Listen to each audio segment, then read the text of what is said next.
She thought she was towing a junk Jeep until federal agents showed up. It was just another quiet morning in Willowbrook Estates, a cookie-cutter neighborhood where the grass is always trimmed, and the HOA acts like they run the entire world. My grandmother's house sat at the edge of the block, the same place I grew up learning that you always stand up to bullies. I had just inherited it, hoping it would be a safe haven for my family while I served overseas. But what I didn't know was that the HOA president, your classic Karen, with a Lexus SUV and a ruler for measuring lawns, was plotting her own suburban power grab. The Jeep parked in the driveway wasn't just any vehicle. It was my federally issued law enforcement Jeep, packed with high-tech surveillance gear worth hundreds of thousands of dollars.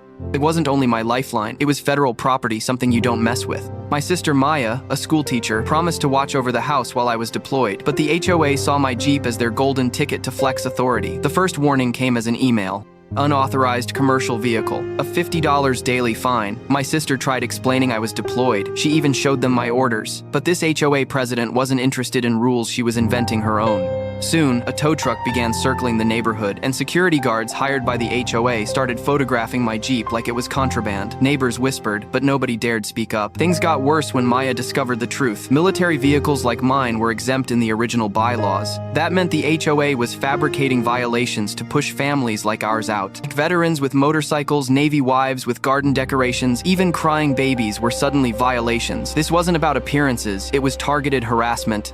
I planned to drive out military families so developers could swoop in. Then came the morning it all snapped. At 6:47 a.m., the HOA president herself showed up with bolt cutters.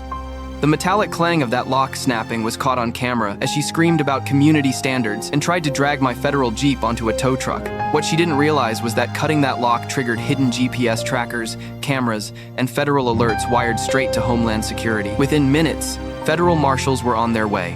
And while she shrieked about being HOA president with authority, neighbors gathered, veterans formed a human shield, and her desperate meltdown was broadcast across the entire community. And here's the best part karma doesn't miss. That Jeep wasn't just mine, it was part of an active federal task force. Her stunt didn't just break HOA rules, it broke federal law, landing her in handcuffs and leaving her suburban empire in ashes. So tell me, if your HOA president cut your lock and tried stealing your vehicle, what would you do?